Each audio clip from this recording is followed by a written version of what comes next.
Shalom, giving all praises, honor, and glory to our power Yahweh, Bahashem Yahushai, Bahashem Rachakwadash. Double honors to the apostles, the bishops, and the elders of Great Millstone. Peace and blessings to the whole elect of the tabernacles of David, scattered throughout the four corners of the earth, wherever you may be, to I say Shalom, Yasharal Shalom. All right, we're in the book of Deuteronomy, the 22nd chapter. I believe this is that controversial chapter. Let me see.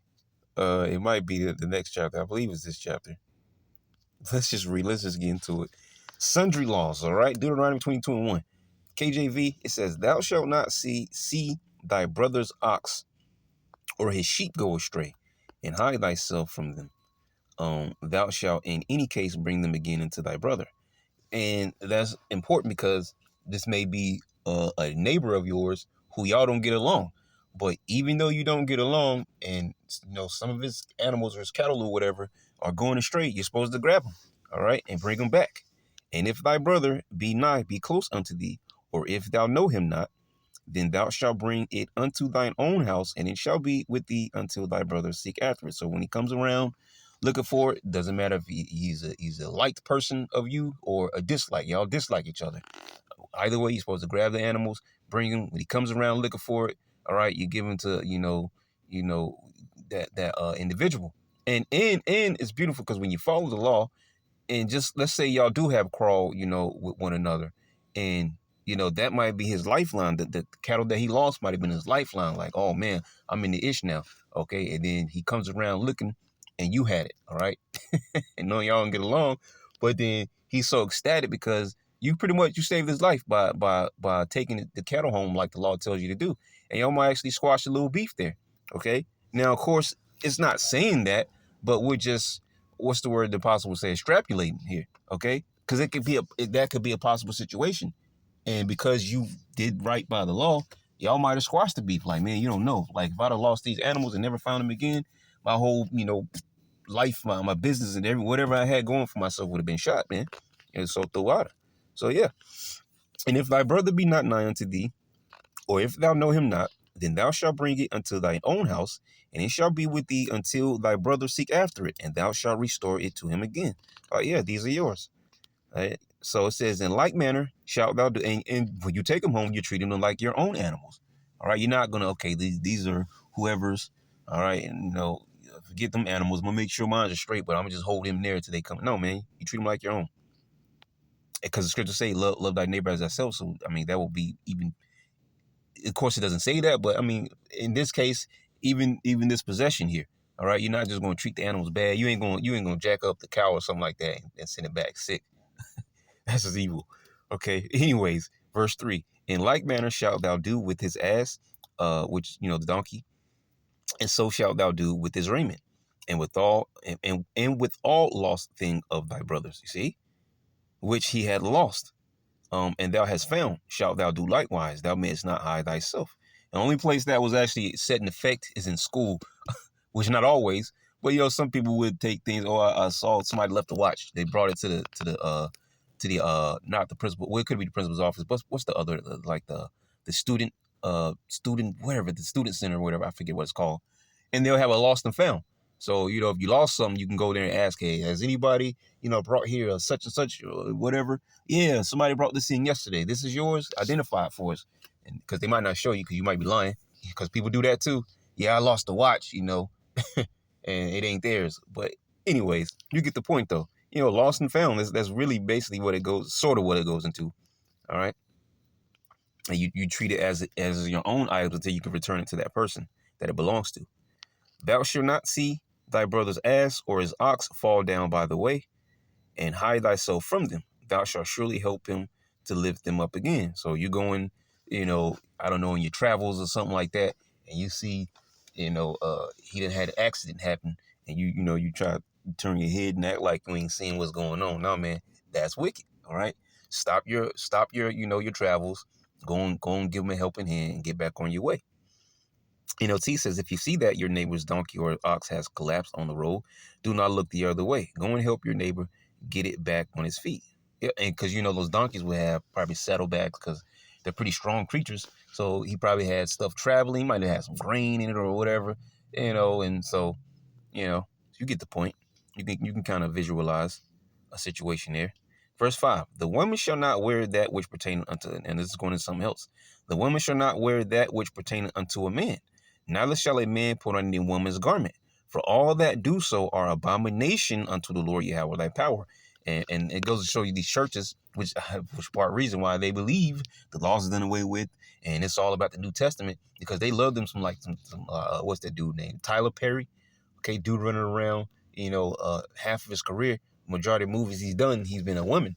Okay, and they see it as comedy, but what about the scriptures though? See, and a lot of these guys in these industry have done the same thing. Dave Chappelle, for as funny as he is, well, he put on a dress in his earlier days. I think he had on like a pink tutu. See, people forgot about that. Oh, it's comedy, all right? Yeah, he might be funny as hell. I give him that, but hey, he still gave himself over to the industry, man. And it's a humiliation thing, and you still see it. A lot of guys, are doing it.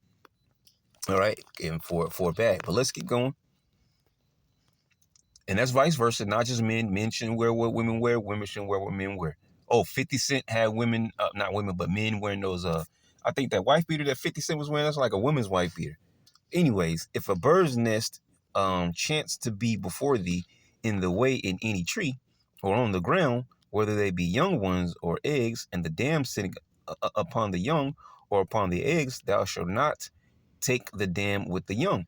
So let's simplify this. NLT says, if you happen to find a bird's nest in a tree or on the ground, and there are young ones or eggs in it with the mother sitting in the nest, do not take the mother with the young. You may take the young, but let the mother go, so that ye may prosper and enjoy a long life. Because, that mother can always, not saying that's the exact reason, but the mother can always, lay more eggs. Okay. Or even if it's not an egg, it might be a young bird. Mother could still make more children. So, but if you take them both, you basically just like Esau, right? Esau will eventually wipe out a species, because if you constantly do that over and over, the mother and the young, you're going to eventually wipe out a species, because none of them are being born back into the earth, because every time they are born into the earth, you're taking them, okay? And that's just one avenue that could be, okay? Back in the KJV says, verse 7 says, but thou shalt in any wise let the dam go, and take the young to thee, that it may be well with thee, and that thou mayest prolong thy days. I want to get this word damn real quick. 7. Damn. Okay, yeah. Yep, mother of animals. Okay. And it's talking about a mother bird there. So verse 8 says, when thou buildest a new house, then thou shalt make a battlement for thy roof, that thou bring not blood upon thy house, if any man fall from thence. Now, battlement, so the same thing you will see like on a castle walls. So you'll see, just think of a flat top of a building. Then you'll see this portion that goes up, and then it goes over like a rectangle, then it goes down, then it goes over, then it goes up, then it goes over, then it goes down. Those are the battlements, all right? That up-down motion, those little parts that are sticking up, those are battlements. So it's saying, put battlements on your roof so a person don't fall over, okay? Because as we mentioned before in one of the previous chapters, in our ancient houses, we usually had 2-story houses and a roof, and that roof was a flat roof, because we will also go up on the roof and do things. You can sit up there and meditate, or whatever the case may be, all right? NLT says, when you build a new house, you must build a railing around the edge of its flat roof. That way you will not be considered guilty of murder if someone falls from the roof, see? Verse 9, thou shalt not sow thy vineyard with diverse seeds, lest the fruit of thy seed which thou hast sown and the fruit of thy vineyard be defiled. So obviously Esau does the opposite of that. We just use Esau for an example, because he'll have a plum apple, or some craziness, some 2 fruit species mixed together. That ain't real. That's not realistic. That's him splicing the genes. The Lord is telling us not to do so, and you're defiling the land when you do it. It says, you must not plant any other crop between the rows of your vineyard. If you do, you are forbidden to use either the grapes from the vineyard or the other crop. See, you can't put, 4 or 5 rows, heads of cabbage. Then you're going to throw some corn right here in these 2 rows and put some more cabbage, and then, put some, watermelon next to that. No. All right. Whatever field that is for that field. Okay. So you would have, and it goes to show you that when we have farmland, we have vast farmland. Because this has to be for this has to be for that has to be for this, and so on and so forth. And then you would, we have to follow the land Sabbath. So yeah, we need Yahushua. Let's keep going, man. We can get out of this place. Verse 10, thou shalt not plow with an ox and his ass together. And yeah, it says, you must not plow with an ox and a donkey harnessed together. Nope, you gotta have one or the other. If you're gonna use the donkey, use the donkey. Use two donkeys. If you're gonna use the ass, not the ass, but because that's a donkey. You want to use the ox, use the ox. If you have to, use two oxen. Verse 11, thou shalt not wear a garment of diverse sorts, as of woolen and linen together. Once again, what I just mentioned, we need Yahushua because these are things that are out of our control. We don't control the textile industry. We don't control, the garments that we wear. Hell, if something does say all 100% cotton, it may just be that if you purchased it, but this is Esau. He can still be lying. Okay? Because you could buy 100% stuff, 100% this, 100% that, or whatever. But come on, man. Look at the kind of, searching you have to do, money you have to spend to do that. So those are things that are out of our control, man. These are things that Yahushua covers. But we're just basically reading through the ancient laws here. All right? Verse 12, thou shalt make the fringes upon the four quarters of thy vesture, wherewith thou coverest thyself. And as I've said before, when the kingdom is established, the heathens are going to finally see how hard it was for us to keep the law. Because we can't, even to this day, keep it perfectly. But they are going to be forced to, because there's not going to be different governments and stuff like that. It's going to be the laws of the land or the law, statutes, and commandments of the Heavenly Father. And they're going to see how hard it was for us. Because we're going to be made perfect. It's going to be in our inward parts. But they're going to see just how hard it was to keep the laws, man. Going on, laws of morality. NLT says regulations for sexual purity. Verse 13, if any man take a wife and go in unto her and hate her, and look, what does the NLT says? Suppose a man marries a woman, but after sleeping with her, he turns against her. All right, after sleeping with her is what I'm to point out there.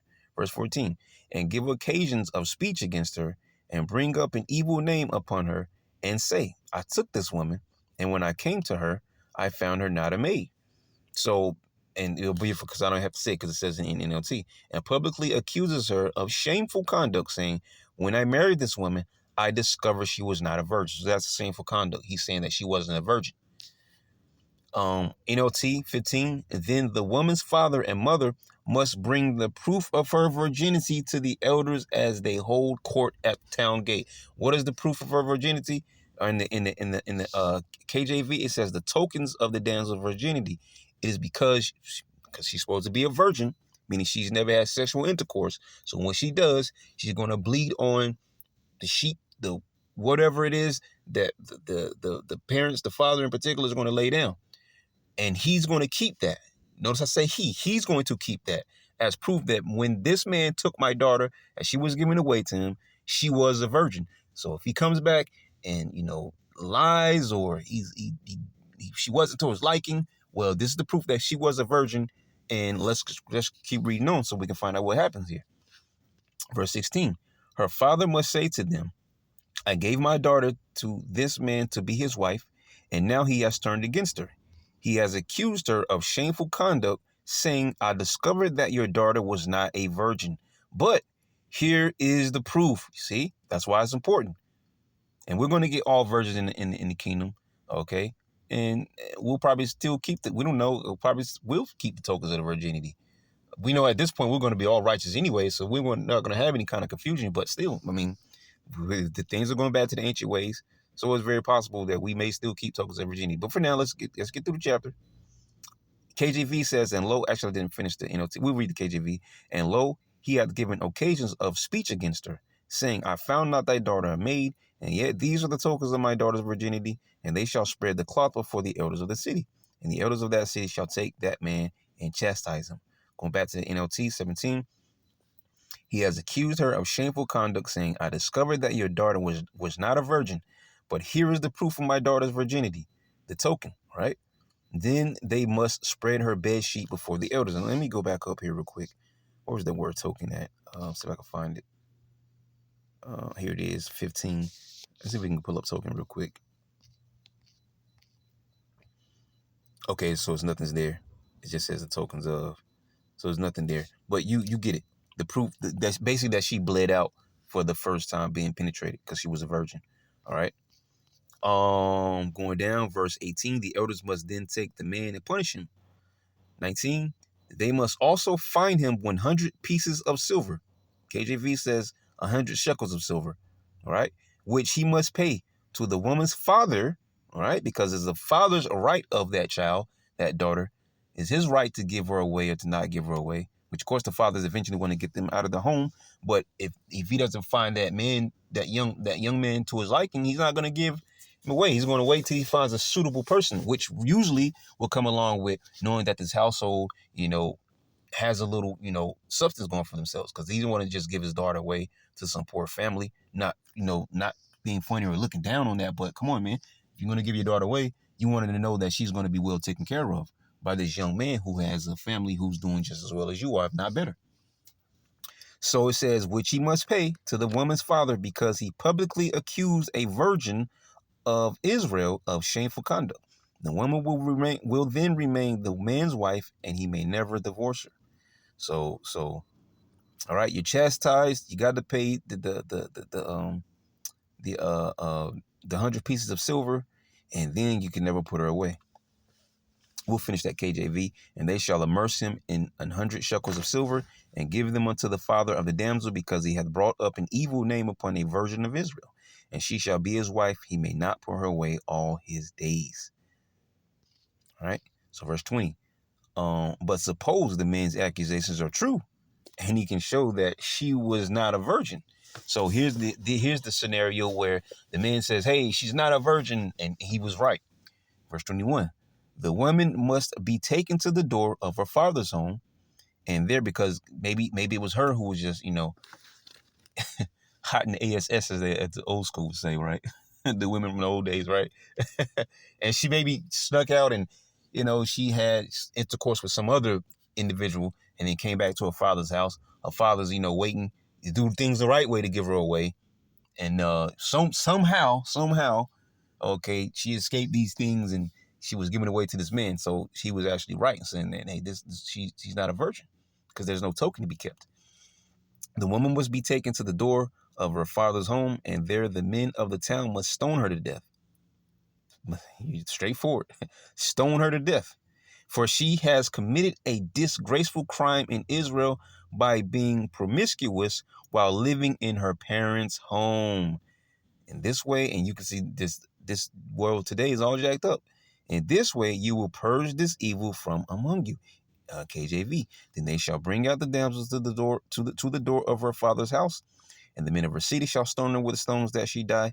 Because notice it always says the men of her city, right? Because she hath wrought folly in Israel to play the whore in her father's house. Notice how the father is important. That's why I want to go back and read the KJV.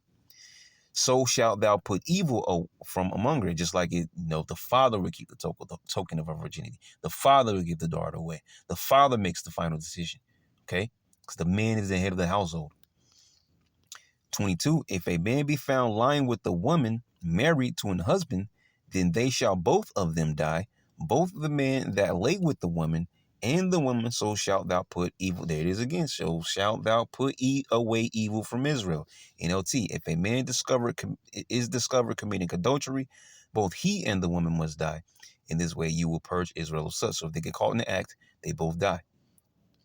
Verse 23, if a damsel that is a virgin is betrothed, meaning engaged, unto a husband, and a man find her in the city and lie with her, KJV, and then NLT says, suppose a man meets a young woman, a virgin, because she's a virgin because she's supposed to be a virgin, and she's not been penetrated yet.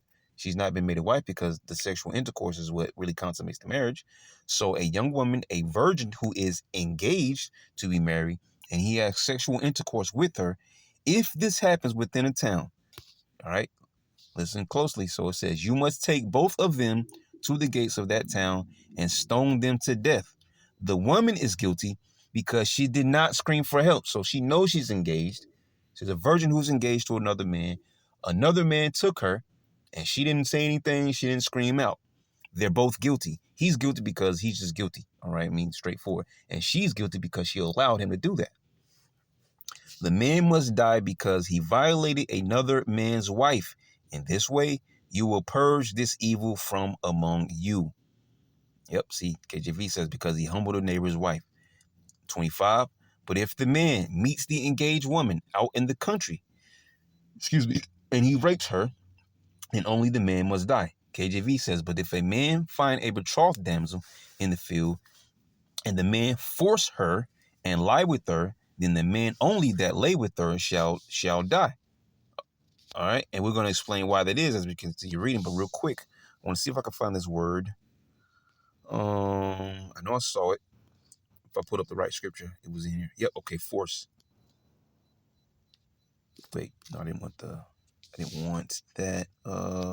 25. What did I click wrong? Okay. Okay. There we go. Yep. The word actually is Kazakh.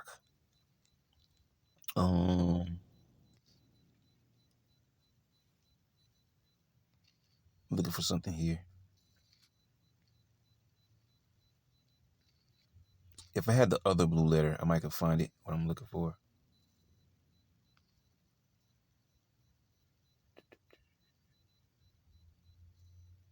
Just give me a couple ticks here.